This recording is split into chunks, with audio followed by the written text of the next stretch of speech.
Hello ladies and gentlemen, this is Jamie aka Rick here, and this is my first pet battle video. This is just going to be me doing through the first quest chain that you get when you purchase the pet battle training. It's really fun, and I can see myself sinking a lot of time into this. You know, maybe jump on before a raid. I've got, you know, about 10-15 minutes to kill. I can go do a couple of pet battles or something like that, or just in general. Because at the moment I fly around in Stormwind quite a lot, I'm sure you do, and if you're Horde you probably just sit around in Orgrimmar or whatever, and I do that for months. You know, when I'm not raiding, that's pretty much all I do, because at this point I've got one of every character apart from Rogue, but I have no interest in making one, at 85, so, or I think 81 is my lowest, and that's a Warlock. But yeah, so I've got all the classes I need. I don't really need to be leveling anything. I probably should level the Warlock before Mop, but you know, I don't. So I'd like this now. This would be quite a nice thing to just take you over into the next expansion, because I'm really bored at the moment. So anyway, let's get into the video. As you saw there, I defeated a little cat, and then you can also rename your pets and they will run along next to you. You know, it says all their level and everything, what kind of pet they are, what their name is, that kind of thing, and whose pet they are as well. I think it's a really cool addition. The companion pets were slightly useless before. You know, they were kind of more bragging rights than anything else, but now they've actually got a use. And this is the second part of the quest chain. She sends you to the stable master, it will be, and she can heal and revive your pets. So it's basically, you know, the little Pokemart place, or whatever it was, I can't remember what it was called in Pokemon. But yeah, we'll keep making comparisons to Pokemon, because it basically is Pokemon.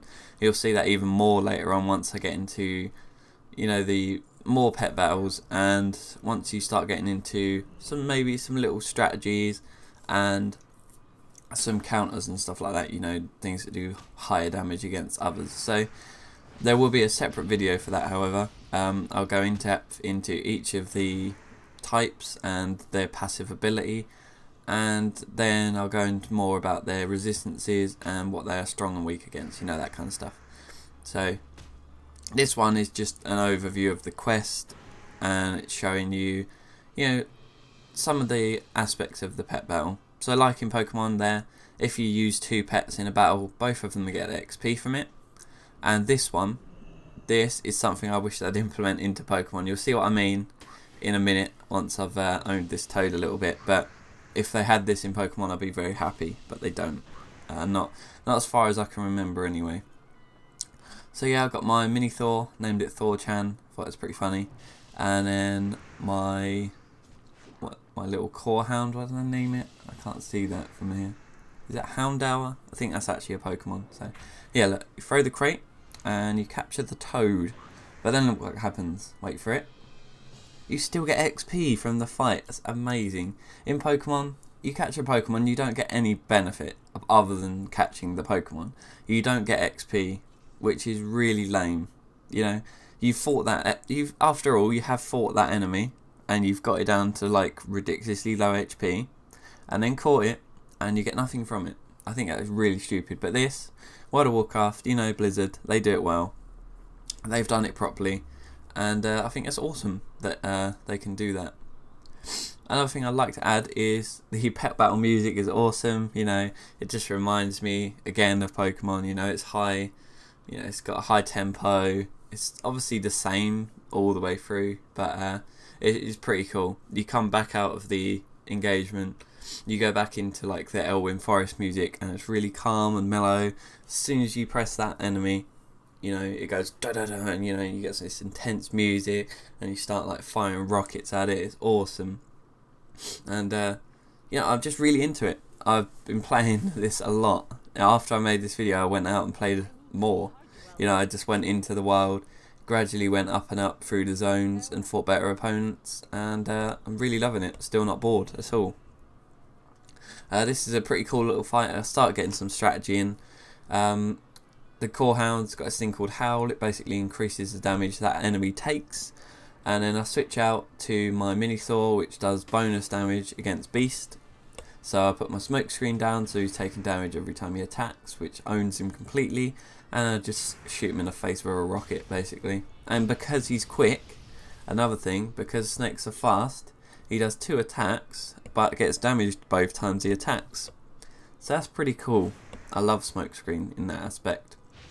I just start owning this one. I don't think I'd swap out for this second one. I can't remember. But they go down pretty damn easy.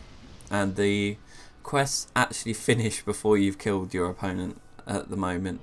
I think it might be when they statistically can't kill you, or they know that your next ability is going to kill them. One or the other. Basically, it gives you the quest completed at the start of that round instead of after that round's finished, which is a little bug at the moment, but I'm sure that'll be fixed by the time it goes live.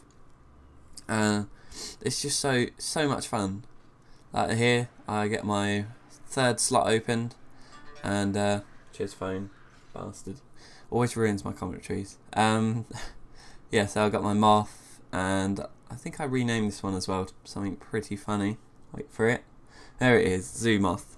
Anyone who plays Pokemon, knows how fucking annoying Zubats are. You go into that cave right near the start, all you find is Zubats. You want a Geodude. Can you find one? No, you can't. All you can find is Zubats. And they confuse you, just to make it worse. They confuse you. It's so fucking annoying. But yeah, my Moth's pretty awesome.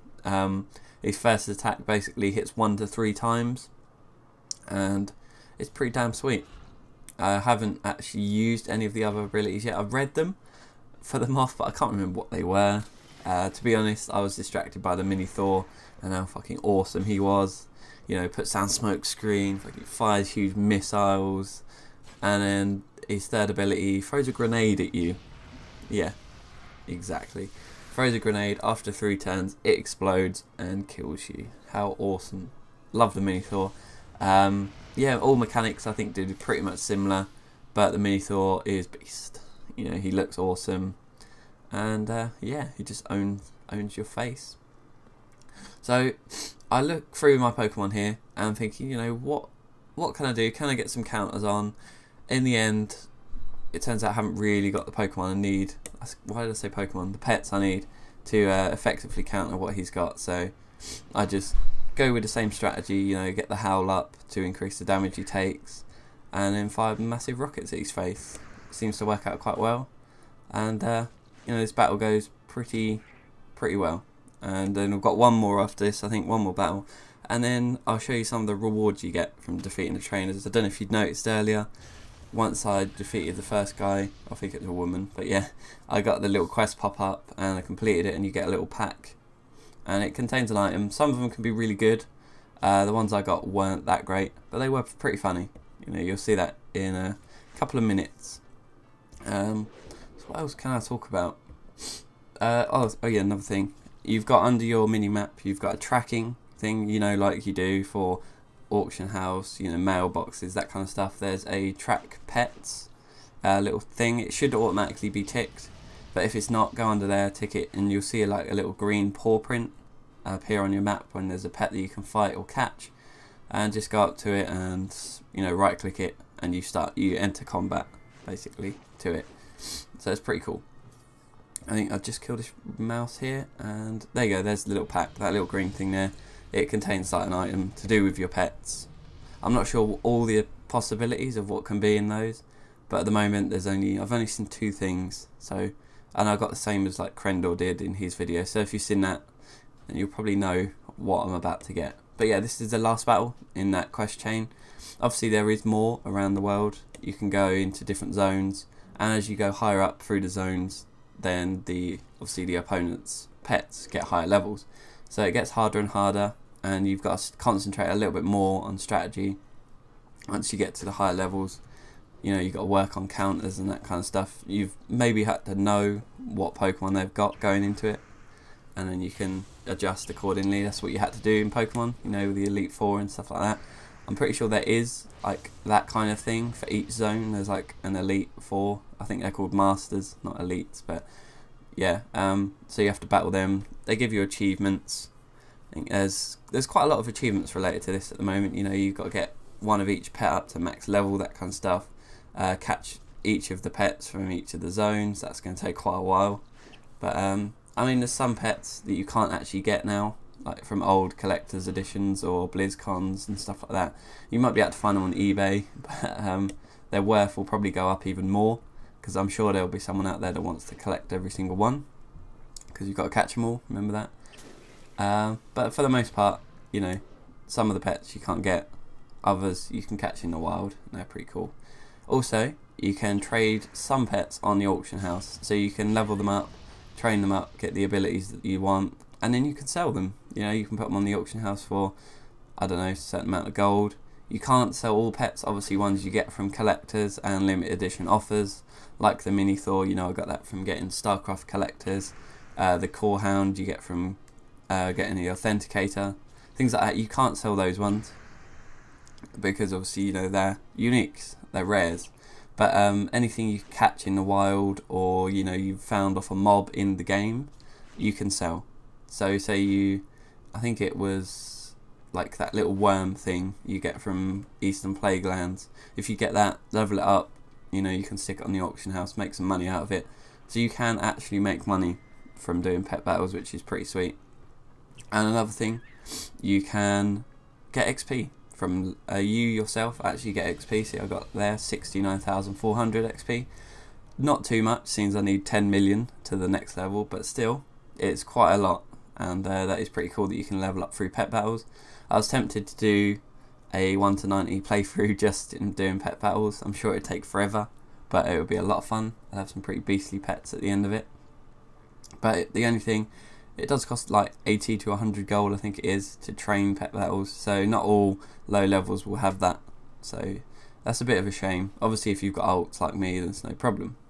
So here I start opening the little bags. The first one I get a leash, and the second two I get a fetch ball, which, you know, does what it says on the tin. You throw it on the floor, and your little pet goes and picks it up and brings it back to you. It's pretty cool. I think I'll zoom in a little bit here, just to see him go and collect it and bring it back. He like puts it on his head for some reason, I'm not sure why, but it's pretty funny. There you go, look, it's just balancing on his head, it's a bit strange.